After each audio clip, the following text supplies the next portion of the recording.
A trip out to the woods with the kids is a great chance to capture some really atmospheric, fun portraits. So we've come to Wistman's Wood here in Dartmoor to give it a go.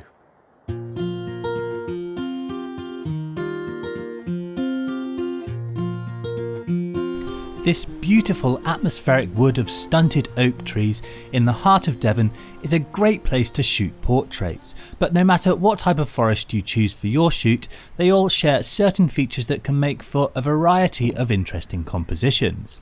One great compositional trick that never fails is to create a frame within your frame by seeking out natural frames that surround your subject.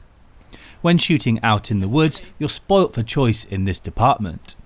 Look around and you'll find lots of convenient gaps in branches, space between trunks or other foliage that create natural holes for you to shoot through.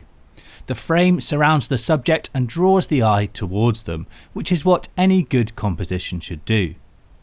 I'm using an EOS 5DS with the Canon 70-200mm f2.8 lens. This lens is perfectly suited to this kind of shoot. The focal length is ideal for portraits as we can pick up the subject and emphasise the background blur. The autofocus is also really sharp, which is crucial with portraits of children, and the constant max aperture of f2.8 is a godsend, as often the light levels under the canopy of branches can be quite low.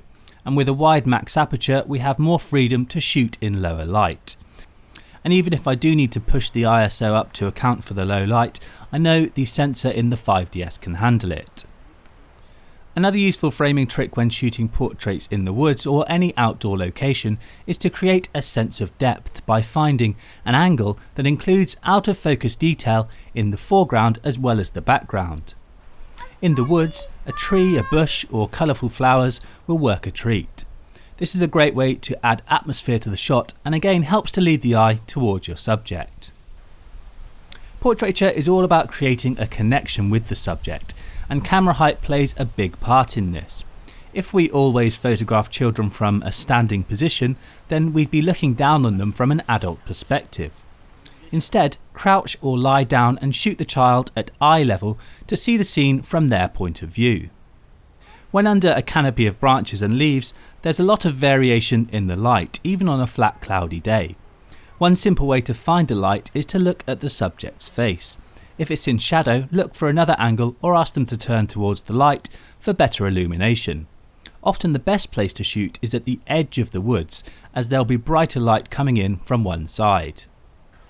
One easy way to make your subject stand out from the surroundings is to choose a colourful outfit.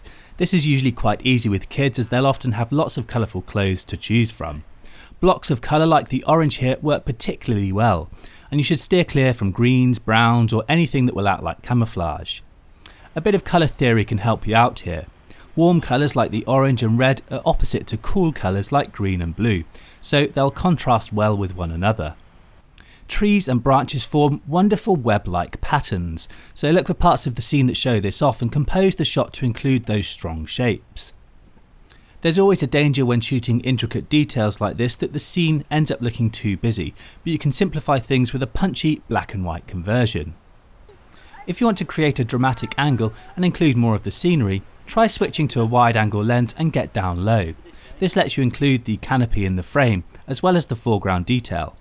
Again, position your subject so that they're framed neatly with the scene behind, and watch for branches that stick out from the head.